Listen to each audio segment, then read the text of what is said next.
On est en 1925. Les Jeux Olympiques de Paris viennent tout juste de s'achever. On y court encore sur des pistes cendrées, on mesure les performances avec un chronomètre manuel et les spectateurs suivent tout ça depuis les tribunes, sans écran géant ni ralenti. Le football est à peine professionnel en Europe. Un attaquant star à l'époque gagnait peut-être 2 fois le salaire moyen, pas des centaines de fois. Les stades sont modestes, souvent sans éclairage nocturne et la Coupe du Monde n'existait même pas encore. Dans les rues, on croise des cyclistes du Tour de France qui roulent sans casque sur des vélos en acier de 15 kg, parfois même en fumant une cigarette dans l'école. Et côté sport féminin, les épreuves sont rares, les femmes commencent à accéder à des disciplines jusque-là réservées aux hommes, mais toujours dans un cadre jugé convenable. Tennis, natation ou encore hockey sur gazon. Les sports jugés trop physiques comme le football sont bannis. En Angleterre, la Football Association l'interdit en 1921, estimant qu'il est inapproprié à leur nature. Bref, le sport d'il y a 100 ans n'a presque rien à voir avec celui d'aujourd'hui. En un siècle, il est devenu une industrie mondiale de plus de 1200 milliards d'euros. Les Jeux Olympiques sont suivis par plus de la moitié des terriens, les stades se construisent pour plusieurs milliards et certains joueurs signent des contrats à 9 chiffres. Rien que pour leur salaire, sans compter les sponsors. Alors, si tout a changé à ce point depuis 1925, à quoi ressemblera le sport dans 100 ans ? Avant de répondre à cette question, je souhaite vous parler de quelque chose qui existe déjà aujourd'hui et qui pourrait bien révolutionner votre quotidien. Après l'été, j'adore partir dans les Pyrénées. Rien de mieux pour déconnecter un peu que de faire des randonnées. Bon, le moment est déjà agréable en soi, mais il l'est encore plus quand je prends des pauses pour boire. C'est toujours comme un petit plaisir sucré, mais sans sucre ajouté. Car dans mon eau, je mets du Oli, des boissons en poudre pensées comme une alternative plus saine aux sodas ou aux boissons énergisantes classiques. L'idée, c'est pas de remplacer l'eau, mais d'aider à en boire plus tout en se faisant plaisir. Moi, j'emporte toujours des sachets individuels, c'est léger, ça prend 0 place dans le sac et je les mélange directement dans mes gourdes. Et en plus, il y a plusieurs gammes selon vos besoins. Perso, j'ai un coup de cœur pour la gamme énergie, sans sucre ajouté, je l'ai déjà dit, mais aussi sans taurine, idéal pour garder la forme tout au long de la journée grâce à une caféine micro-encapsulée qui diffuse l'énergie plus progressivement. Il y a aussi la gamme Ice Tea à base de thé véritable et d'antioxydants et la gamme Hydration parfaite après une bonne marche ou une séance de sport. Tout ça à consommer avec modération évidemment. Et pour ceux qui aiment les moments plus gourmands, la nouvelle gamme Milkshake est une vraie surprise. Onctueuse, savoureuse, avec des goûts fruités ou plus classiques comme caramel ou vanille. Le plus simple pour commencer, c'est le pack découverte, vous testez plusieurs saveurs et vous voyez ce qui vous convient le mieux. Avec le code SPORT5, t'as 5 € de réduction sur ta première commande et si t'es un habitué, le code SPORT est plus intéressant puisqu'il te donne moins 10% sur tout le site. Le lien est en description. Merci beaucoup à Oli pour le soutien et nous, on retourne répondre à notre question.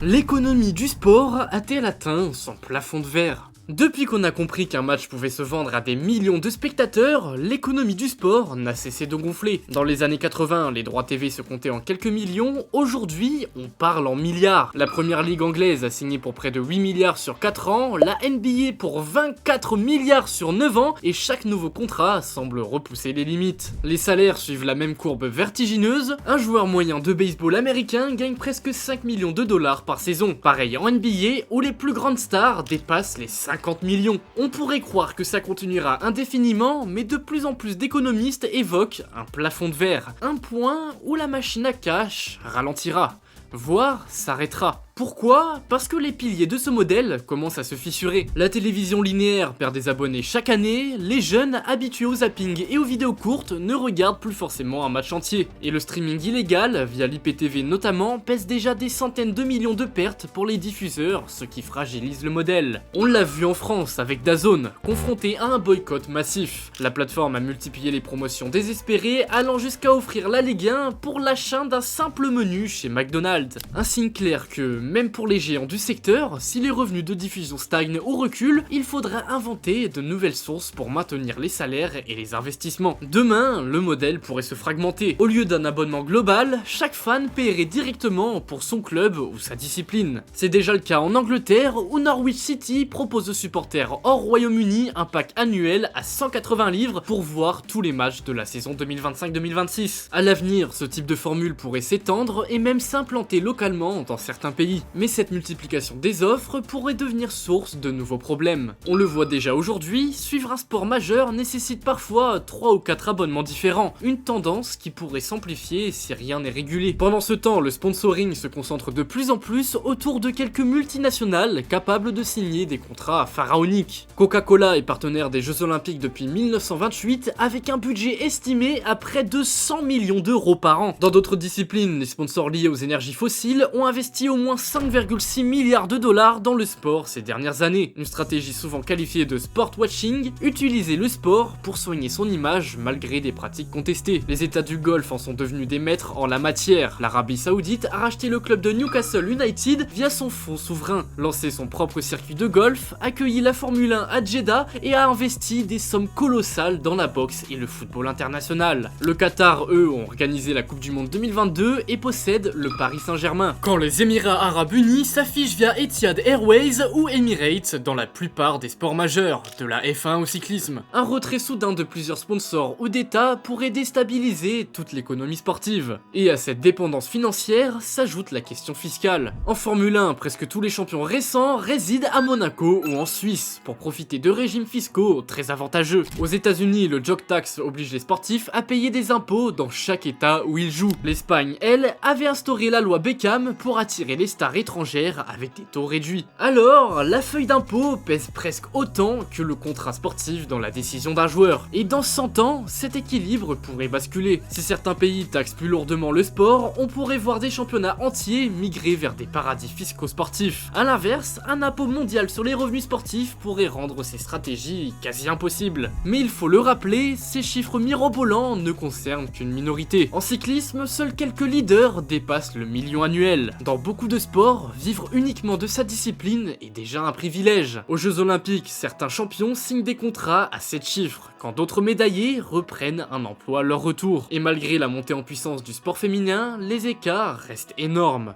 À cela s'ajoute un risque social. Dans un monde où la précarité progresse, voir un sportif gagner en un mois ce qu'un foyer mettrait des décennies à accumuler peut provoquer un rejet. Si l'écart continue de se creuser, le public pourrait se détourner, estimant que cet argent serait mieux investi ailleurs. L'image des sportifs, déjà parfois perçue comme déconnectée, pourrait en souffrir au point de menacer la popularité même de certains sports. Dans 100 ans, le sport pourrait peser 3 ou 4 fois plus qu'aujourd'hui, ou bien être encadré, régulé pour éviter que l'argent ne prenne complètement le dessus. Mais une chose est sûre, si l'argent continue d'alimenter le sport et que le terrain de jeu se dégrade, il n'y aura tout simplement plus de matchs à jouer. Quel sera l'impact du changement climatique ? Peu importe les droits télé ou la taille des stades, sans conditions météo adaptées, certaines compétitions ne pourront tout simplement plus exister comme aujourd'hui. Le réchauffement climatique est déjà en train de redessiner la carte mondiale du sport, de bousculer les calendriers et pourrait forcer certaines disciplines à se réinventer ou à disparaître. Prenons les sports d'hiver. Leur survie est directement menacée. Selon Nature Climate Change, si la planète se réchauffe de 2 degrés par rapport à l'ère pré-industrielle, 53% des stations de ski européennes seraient confrontées à un risque très élevé de faible enneigement. Et dans un scénario extrême à plus 4 degrés, ce chiffre grimpe à 98%. Autrement dit, presque toutes les stations seraient en difficulté, ce qui rendrait impossible d'accueillir des événements comme les Jeux Olympiques d'hiver dans la plupart des pays européens. La tendance est déjà visible, Pékin 2022 a eu recours à 100% de neige artificielle, pompant des millions de litres d'eau et consommant énormément d'énergie pour rendre les pistes praticables. Mais cette solution a ses limites. L'eau deviendra plus rare dans certaines régions et fabriquer de la neige à grande échelle pourrait devenir économiquement et écologiquement intenable. Et ce n'est pas qu'une question de neige, les vagues de chaleur plus fréquentes et plus intenses affectent directement les sports en extérieur. En août 2025, le français Arthur Rinderknecht a abandonné au Masters 1000 de Cincinnati, après un malaise sous 40 degrés ressentis. Dans le football, les pauses fraîcheurs deviennent courantes et au JO de Tokyo 2020, il faisait plus de 30 degrés dès le matin, obligeant à déplacer le marathon à Sapporo 800 km plus au nord. À ce rythme, certaines compétitions estivales devront être déplacées dans l'année, jouées plus tard le soir ou tout simplement délocalisées. Autre menace, l'élévation du niveau de la mer. Le stade de baseball des Miami Marlins, le circuit F1 de Singapour ou encore plusieurs sites olympiques en bord de mer pourraient devenir impraticables. Protéger ou déplacer ces infrastructures coûterait des milliards. Pour s'adapter, il faudra aussi innover avec des nouveaux aménagements. Des stades climatisés à ciel ouvert, des revêtements qui réfléchissent la chaleur, des pelouses hybrides résistantes à la sécheresse, voire des compétitions en intérieur pour des disciplines historiquement en extérieur. Mais ce changement coûtera cher, pose de grandes questions écologiques et tous les sports ne pourront pas suivre. C'est là que l'idée d'une économie verte du sport prend de l'importance. Les sponsors demanderont des événements à faible empreinte carbone, certaines villes refuseront d'accueillir des compétitions polluantes et une partie du public pourrait boycotter. Déjà, la Formule 1 vise la neutralité carbone d'ici 2030 et le Tour de France multiplie les initiatives pour réduire ses émissions, du tri des déchets à l'utilisation de véhicules hybrides. Mais l'empreinte reste énorme. La Coupe du Monde 2022 au Qatar aurait généré jusqu'à 6 millions de tonnes de CO2. Soit plus que les émissions annuelles de pays comme l'Islande ou Madagascar. Et ce n'est pas seulement dû au stade, les déplacements des équipes, du public et du matériel représentent la plus grosse part. La voile, le surf, le triathlon ou l'athlétisme, toutes ces disciplines multiplient les voyages internationaux. Face à ce constat, certaines fédérations réagissent déjà. La NBA a lancé NBA Green avec l'objectif de réduire de moitié son empreinte carbone d'ici 2030. Concrètement, la Ligue regroupe ses matchs par zone géographique pour limiter les trajets en avion, utilise des énergies renouvelables dans ses arènes, lutte contre le gaspillage alimentaire et investit dans la reforestation. Ce n'est plus seulement de la compensation carbone, c'est un changement dans la manière même d'organiser une saison. D'ici 2125, ces efforts ne seront plus une option, mais une condition pour que le sport continue d'exister et soit accepté par le public. Les fédérations devront trancher, adapter et déplacer coûte que coûte certaines disciplines ou les laisser disparaître. Peut-être que les jeux d'hiver seront remplacés par des épreuves en salle ou sur simulateur. Peut-être que le Tour de France changera de saison, réduira la longueur des étapes ou fera partir les coureurs à l'aube pour les protéger. Et dans ce changement, il y aura aussi des gagnants. Certaines régions, aujourd'hui trop froides ou peu propices, pourraient devenir de nouveaux pôles sportifs suite au réchauffement. Des villes d'Europe du Nord, du Canada ou de Sibérie pourraient accueillir des compétitions qui jusqu'ici étaient réservées au Sud. Mais cet enjeu ne concerne pas que les pros. Amateurs, passionnés et familles, tout le monde sera touché. Certaines stations pourraient fermer définitivement, les gymnases eux devront être climatisés pour survivre aux vagues de chaleur. Un chantier immense, sachant que la moitié des salles collectives datent d'avant 1987 et n'ont pas de ventilation efficace. Et si les températures montent de plus 4 degrés, c'est jusqu'à 66 jours de pratique par an supplémentaires qu'il faudra abandonner, simplement parce qu'il fera trop chaud pour jouer dehors. Au 22e siècle, le sport sera donc autant défini par le climat que par ses règles, et les champions seront ceux qui sauront s'adapter à un terrain de jeu en constante évolution. Jusqu'où peut-on repousser les limites du corps humain? Depuis toujours, le sport repose sur une idée simple, repousser ses limites, courir plus vite, sauter plus haut, soulever plus lourd. Pendant longtemps, on a cru que cette progression serait infinie. Mais aujourd'hui, certains records ne bougent plus et pourraient bien ne plus jamais bouger. Prenons le 100 mètres. Le record du monde d'Usain Bolt, 9,58 secondes, date de 2009. Depuis, personne n'a réussi à s'en approcher vraiment. Chez les femmes, c'est pareil, les 10,49 secondes de Florence Griffith-Joyner, établie en 1988, tiennent encore. En marathon, la fameuse barrière des 2 heures n'a été franchie qu'une seule fois par Eliud Kipchoge, mais dans des conditions parfaitement optimisées, non homologuées. Selon Andrew Jones, professeur de physiologie et spécialiste mondial de l'endurance, ce n'est pas du tout un hasard. Il évoque un plafond biologique, un point où nos muscles, notre cœur, nos poumons atteignent leur rendement maximal. Même avec les meilleures méthodes d'entraînement, les progrès se mesurent désormais en centièmes.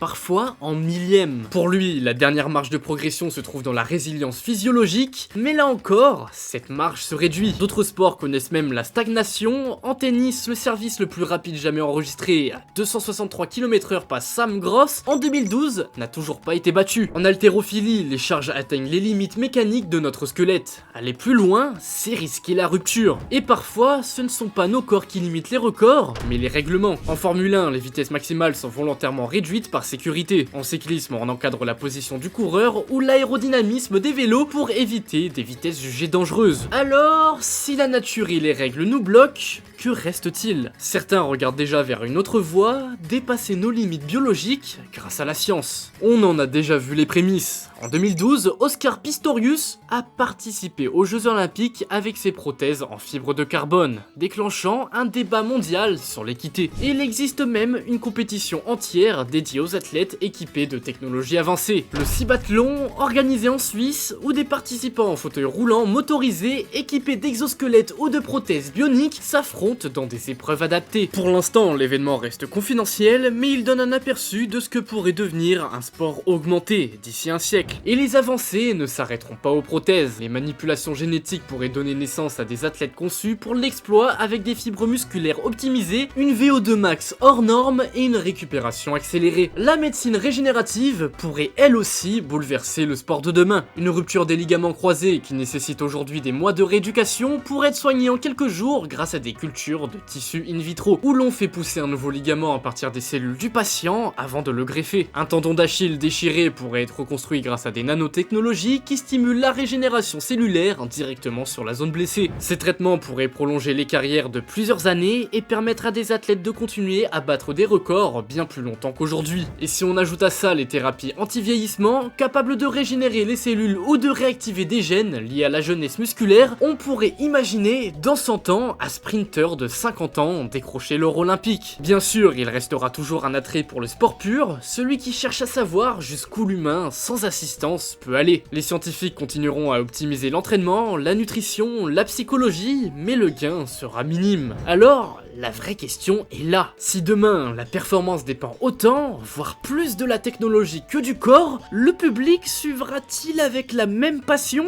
Peut-être que oui, comme pour la Formule 1, où la machine compte autant que le pilote. Peut-être que non, et qu'une nostalgie du vrai sport poussera à maintenir une séparation stricte entre athlètes naturels et augmentés. En 2125, il est probable que ces deux visions coexistent. D'un côté, un sport ultra-tech où la performance est optimisée par la science, et de l'autre, un sport authentique qui valorise la performance organique. Un peu comme aujourd'hui avec le dopage, certains prônent une libéralisation encadrée, d'autres une tolérance zéro. L'histoire décidera laquelle de ces deux voies finira par l'emporter. Mais on peut se poser une autre question. La technologie va-t-elle réinventer le sport? Si le corps humain finira par toucher ses limites, la technologie, elle, avance à une vitesse folle. Les équipements, par exemple, ne seront plus seulement performants, ils seront intelligents. On voit déjà émerger des textiles intelligents capables de réguler la température corporelle, tout en mesurant le rythme cardiaque et d'autres données biométriques en temps réel, sans matériel encombrant. Un marché en pleine explosion, avec une croissance estimée à plus de 25% par an dans les 5 prochaines années. Même la NBA expérimente des maillots imprimés en tissu qui surveillent la charge d'entraînement pour éviter les blessures musculaires. Les chaussures suivront la même voie. Aujourd'hui, l'impression 3D permet déjà de créer des semelles plus performantes. Mais demain, chaque athlète pourrait recevoir un modèle entièrement imprimé pour la forme exacte de son pied, optimisant amorti, propulsion et stabilité selon sa discipline. Et pourquoi pas une paire capable de modifier sa rigidité ou son adhérence en temps réel, en fonction de la surface ou de la météo. L'entraînement, lui aussi, changera de dimension. La réalité virtuelle et augmentée sont déjà utilisées pour recréer des situations réalistes. Un skieur peut déjà descendre virtuellement une piste complète, mais il reste à franchir l'étape où chaque virage, chaque bosse et les conditions réelles seraient ressenties comme sur la neige. L'intelligence artificielle jouera aussi un rôle central. Elle pourra analyser chaque geste image par image, mesurer en continu la fatigue, le sommeil, la nutrition et ajuster l'entraînement en temps réel. Bref, devenir un coach personnel. Même l'arbitrage est en train de basculer. Au tennis, certains tournois du Grand Chelem ont supprimé les juges de ligne au profit de l'arbitrage électronique. Le football a introduit le ballon connecté et l'hors-jeu semi-automatisé.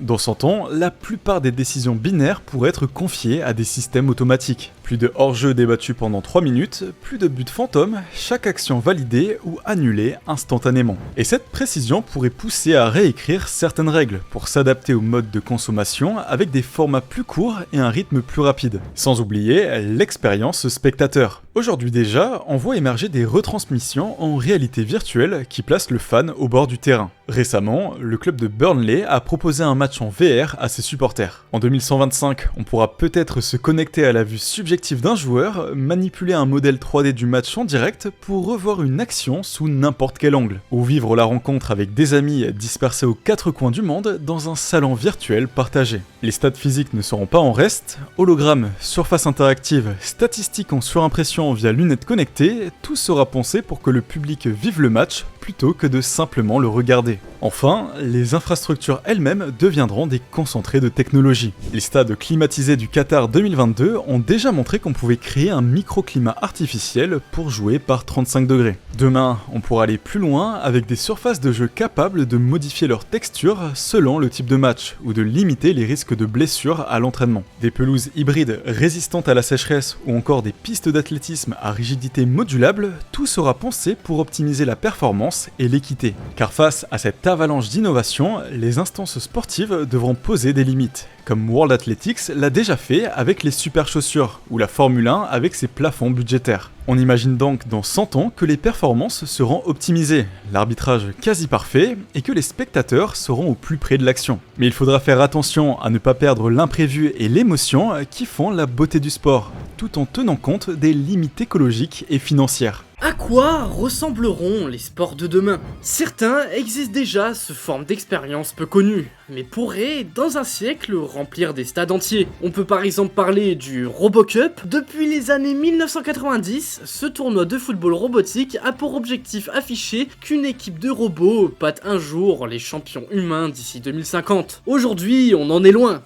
Mais avec les progrès de l'IA et de la robotique, on peut imaginer d'ici un siècle de vraies ligues professionnelles où s'affrontent des équipes entièrement automatisées avec leurs propres tactiques et styles de jeu. D'ailleurs, un nouveau pas a été franchi. En 2025, la Chine a accueilli les premiers jeux mondiaux des robots humanoïdes avec des combats de boxe, de course et des sacrées chutes. Même chose pour les courses de drones, déjà capables de dépasser les 150 km/h sur des circuits spectaculaires. Elles sont aujourd'hui un sport de niche, mais pourrait s'institutionnaliser avec des pilotes stars. Impossible aussi de ne pas évoquer Hado, un sport japonais qui mêle réalité augmentée et jeu physique. Les joueurs, équipés de casques à réalité augmentée et de brassards connectés, se déplacent sur un terrain réel tout en lançant et esquivant des projectiles virtuels visibles uniquement à travers leurs équipements. Aujourd'hui, réservé à quelques salles spécialisées, ce type de sport pourrait devenir un format majeur avec des stades physiques pour le public et des éléments de jeu visibles en direct grâce à des lunettes connectées. L'e-sport poursuit aussi sa montée en puissance. En 2024, la finale mondiale de League of Legends a rassemblé près de 7 millions de spectateurs en simultané. Le comité international olympique a même prévu des Jeux olympiques de l'e-sport en 2027 en Arabie Saoudite. Dans un siècle, il est probable que l'e-sport soit pleinement intégré aux compétitions traditionnelles, voire fusionne avec elles dans des épreuves hybrides. Les sports extrêmes évolueront eux aussi, avec la démocratisation des jetpacks, déjà testés avec succès